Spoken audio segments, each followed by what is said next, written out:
Halo semua, kembali lagi di channel Bochnime. Sebelum kita mulai, klik tombol subscribe dan aktifkan notifikasinya supaya kalian tidak ketinggalan info dan teori terbaru mengenai One Piece.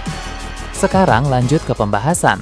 Kali ini Mimin Bochnime melanjutkan scene selanjutnya. Scenes kembali memperlihatkan keadaan di Pulau Hachinosu yang telah berkembang menjadi semakin seru karena kedatangan bala bantuan Angkatan Laut. Sebagaimana kita bahas pada video sebelumnya, untuk saat ini hanya ada 3 kapal yang datang ke sana. Namun, masing-masing kapal dipimpin oleh karakter-karakter menarik yang sudah kita kenal. Mereka adalah Vice Admiral Smoker, Vice Admiral Doll, dan juga Bogart, sang tangan kanan Garp yang akan mulai beraksi di pulau ini. Mereka pun tiba di pelabuhan sehingga semuanya langsung segera bertempur. Smoker dan Doll langsung bertarung melawan para aliansi Kurohige. Smoker melancarkan berbagai teknik serangan dari kekuatan asap yang dia miliki. Tashigi juga tampak berada di sisinya untuk membantu. Sementara itu, Doll beraksi dengan teknik Rokushiki dan skill-skill bela diri yang dia kuasai. Sedangkan untuk Bogart, dia langsung bergerak mengincar salah satu kapten dari aliansi Kurohige. Bogart melancarkan teknik tebasan yang cepat dan juga beruntun, sehingga salah satu kapten aliansi itu tidak sempat menangkis ataupun menghindar. Orang tersebut pun tumbang seketika di hadapan Bogart yang baru datang. Ini semakin membuktikan bahwa Bogart memang sangat kuat. Dia bisa mengalahkan salah satu kapten aliansi Kurohige dalam waktu yang sangat singkat. Tak jauh dari sana, ada Garp yang sedang bertarung melawan Shiki bersama aliansi senior lainnya. Nah, Garp menyaksikan kedatangan serta aksi dari Bogart itu. Garp bicara sendiri dengan berkata, harusnya Bogart tidak perlu repot-repot datang ke sini, karena Garp yakin Bogart sebenarnya sedang sangat sibuk. Shiki pun melihat Bogart dan bilang, sudah lama sekali dia tidak bertemu dengan sosok yang menjadi tangan kanan Garp itu. Dulu, Shiki pernah bertemu dengannya dalam insiden God Valley, karena Bogart menemani Garp dalam pertempuran tersebut. Jadi, secara pengalaman, Bogart ini adalah sosok yang luar biasa, karena pernah melibatkan diri dalam kerasnya pertempuran di Pulau God Valley. Sosok legendaris seperti Shiki sampai mengingatnya menegaskan bahwa Bogart adalah sosok kuat yang punya dampak dalam pertempuran tersebut. Kedatangannya di Pulau Hachinosu ini pun akan membawa dampak baik juga bagi pihak Angkatan Laut. Setelah dia menumbangkan salah satu kapten aliansi Kurohige di sana, para bajak laut lain dalam aliansi tersebut pun akan lebih berhati-hati. Sejak lama, mereka memang sudah tahu soal Bogart dari berita dan juga informasi yang beredar. Dia merupakan salah satu marinir yang sangat populer. Jadi, mereka tidak akan sembarangan dalam menyerang karena nanti pasti akan berakibat fatal. Tak lama kemudian, Kizaru datang ke pelabuhan. Dia pun memanggil Smoker, Doll, dan juga Bogart untuk berkumpul. Tujuannya, Kizaru hendak menjelaskan situasi terkini serta menyusun rencana singkat untuk mereka ke depannya nanti. Dalam keadaan seperti sekarang, memang alangkah baiknya untuk bertempur dengan rencana dan strategi yang jelas. Sementara itu, di tengah kota, pertarungan sengit lawan Kurohige masih terus berlanjut. Sebagaimana kita bahas pada video sebelumnya, sedang memakai jurus baru dengan kekuatan Yami Yami Nomi, di mana dia menciptakan kegelapan besar yang dibentuk seperti monster. Kemudian melancarkan serangan secara beruntun kepada Shanks. Setelah menghindar dan menangkis untuk beberapa waktu, tibalah saat di mana Shanks akan menghentikan monster kegelapan itu dengan serangan yang besar juga. Di sini, Shanks memadukan haki, teknik berpedang dan juga kekuatan mythical Griffon yang ada pada pedangnya. Nah, serangan Shanks menghasilkan dampak yang sangat luar biasa, sehingga kegelapan berbentuk monster dari Kurohige itu pun seketika langsung pudar dalam sekejap. Meski begitu, bukan berarti Kurohige sudah kehabisan akal. Dia segera menyerang Shanks lagi dengan teknik-teknik gempa dari Gura-Gura Nomi, sehingga pertarungan di sana tetap berlangsung dengan sangat sengit. Melihat hal ini, Shanks langsung menghindari setiap serangan Gura-Gura Nomi Kurohige dengan berpindah-pindah tempat dan memberikan sedikit tekanan haki miliknya agar tidak terpengaruh oleh guncangan gempa langit milik Kurohige. Benar-benar hebat Shanks ini. Hal yang bagusnya di sini adalah kekuatan buah iblis Mythical Griffon itu ditanamkan ke dalam pedang Shanks, bukan ke tubuh Shanks secara langsung. Jadi, energi yang terkuras pun tidak akan terlalu besar seperti pengguna kekuatan buah iblis pada umumnya. Nah, jadi mekanismenya seperti ini. Jika buah iblis dimakan oleh seseorang, maka orang tersebut harus menggunakan energi di tubuhnya secara langsung untuk menggunakan kekuatan buah iblis tersebut. Nah, sedangkan jika buah iblisnya dimasukkan ke dalam senjata, maka si pengguna senjata itu energinya tidak akan terlalu terkuras karena tidak terhubung langsung dengan tubuh. Memang tetap akan ada energi yang terserap ketika Shanks menggunakan kekuatan Griffon yang ada di pedangnya itu, tapi tentu tidak akan terlalu besar. Berbeda dengan Kurohige, energinya benar-benar terkuras sangat banyak ketika menggunakan dua kekuatan buah iblis di kedua tangannya sendiri. Jadi, kalau dari segi efisiensi penggunaan energi, Shanks ini lebih unggul daripada Kurohige. Namun, kita tidak tahu sebesar apa energi yang ada pada tubuh Kurohige, mengingat dia adalah anak dari Rox de Shebek. Tentu, orang dengan garis keturunan seperti itu memiliki tubuh yang luar biasa, sehingga energinya pasti jauh lebih banyak di atas manusia normal pada umumnya. Nah, jadi di sini kita masih belum bisa menerka siapa di antara Shanks atau Kurohige yang energinya lebih cepat habis. Beralih ke area lain di pulau tersebut, ada Vice Admiral Momosagi dan Tokikake yang sedang bertarung melawan banyak bawahan dari bajak laut Kurohige. Tentu mereka berdua sangat unggul, sehingga sebagian dari para musuh itu sudah berhasil mereka kalahkan. Keduanya pun bisa melihat di area pelabuhan ada bala bantuan dari Angkatan Laut yang mulai datang ke sana. Nah, Tokikake berkata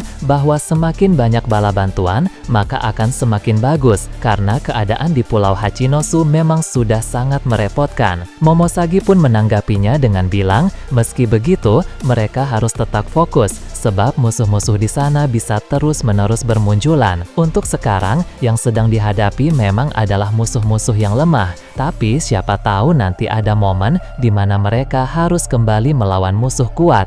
Jadi, tidak boleh ada kelengahan sedikit pun meski bala bantuan sudah datang. Kemudian, kita akan diperlihatkan Vasco Shot yang saat ini sedang bersama dengan Dokyo. Mereka berdua pun memandang ke arah pelabuhan. Di sana, Vasco menjelaskan bahwa salah satu marinir yang datang itu adalah Bogart. Dia adalah sosok yang tidak bisa diremehkan. Pada masa lalu, Vasco Shot pernah melihat langsung bagaimana Bogart bertarung. Saat dia membicarakan soal ini, muncul sebuah kilas balik singkat. Vasco pernah berada dalam suatu medan pertempuran yang sama dengan Bogart. Pada pertempuran itu, tentu mereka berdua adalah musuh. Tapi, karena itu pertempuran besar dengan begitu banyak orang yang terlibat, maka tak ada momen bentrok langsung antara Vasco Shot dengan Bogart. Vasco hanya sekadar melihat bagaimana aksi cepat Bogart dalam mengalahkan puluhan musuh dengan teknik berpedang yang luar biasa. Belum jelas sebenarnya ini pertempuran di mana, tapi tampaknya ini terjadi sebelum Vasco masuk ke penjara Impel Down. Seperti yang kita tahu, Bogart memang sudah aktif sebagai angkatan laut sejak lama. Jadi, tentu puluhan tahun yang lalu pun Bogart sudah sering terlibat dalam pertempuran-pertempuran besar, tidak hanya pertempuran God Valley. Kembali ke masa kini, Dokyo menanggapi Vasco dengan bilang bahwa dia juga pernah mendengar berbagai berita dan rumor tentang sang tangan kanan Garp itu. Menurut Dokyo, Bogart harus segera dihentikan sebelum menimbulkan masalah. Jadi, mungkin mereka berdua akan menyusun rencana untuk menyerang Bogart secara bersamaan.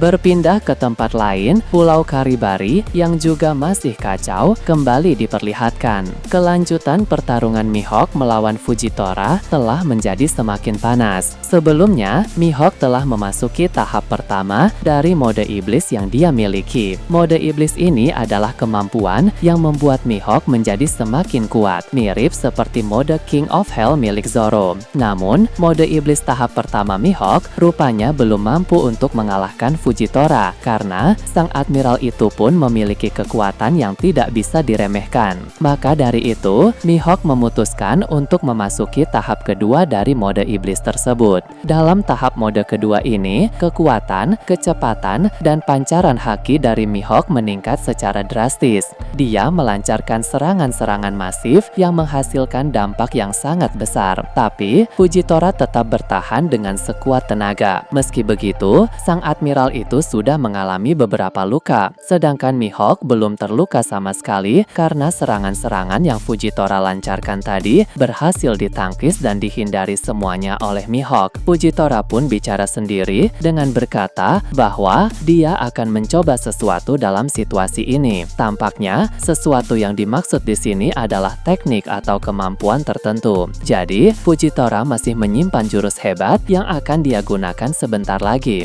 sehingga duel mereka pun akan semakin penuh dengan teknik-teknik baru dan juga kemampuan-kemampuan yang sangat kuat. Di area lain Pulau Karibari, ada kelompok raksasa dari luar Elbaf yang mematuhi Cross Guild di sana karena mereka terhubung dalam jaringan dunia bawah. Amukan para raksasa itu membuat para marinir menjadi kerepotan. Bahkan ketika dua Vice Admiral maju menghadapi mereka, dua Vice Admiral tersebut pun harus mengalami kekalahan telak. Ketika para raksasa terus bergerak semakin dalam memasuki pulau, Seraphim Doflamingo muncul di hadapan mereka. Situasi pun akan mulai sulit dari sekarang ini, sebab Seraphim Doflamingo tentu memiliki kemampuan yang jauh lebih kuat dibandingkan para marinir yang mereka kalahkan tadi. Seraphim Doflamingo juga memiliki kekuatan buah iblis, Itonomi, sama seperti Doflamingo yang asli, karena Vegapunk menggunakan Green Blood untuk memasukkan kekuatan buah iblis tiruan ke dalam tubuh para Seraphim. Beralih ke tempat lainnya, jauh dari sana,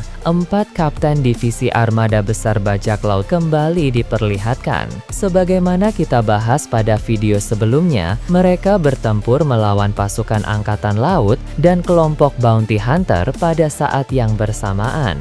Bisa dibilang sekarang ini mereka berada pada posisi yang sulit.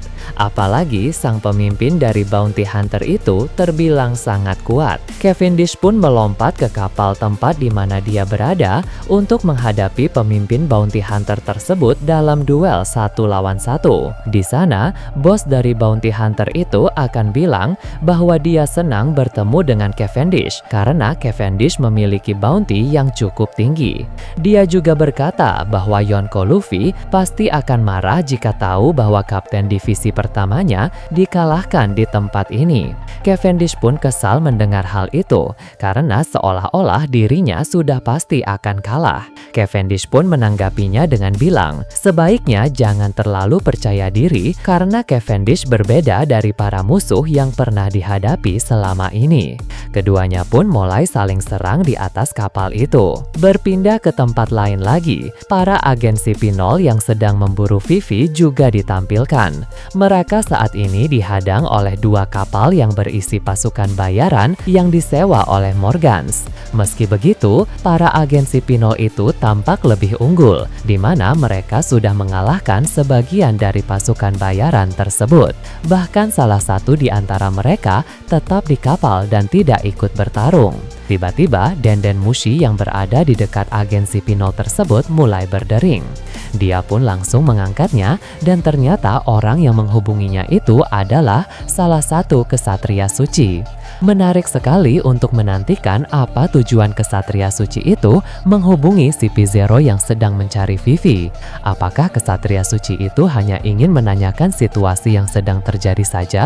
Atau mungkin kesatria suci tersebut akan ikut turun tangan untuk mencari Vivi? Sangat menarik mengetahui kelanjutannya. Nah, bagaimana menurut kalian terkait ini? Nah, itu tadi berbagai hal menarik pada pembahasan channel Bochnime kali ini. Menurut kalian bagaimana? Silahkan tulis di kolom komentar di bawah. Oke, segitu saja untuk pembahasan kali ini. Jangan lupa like, share, dan subscribe untuk video menarik selanjutnya. Peaceful World!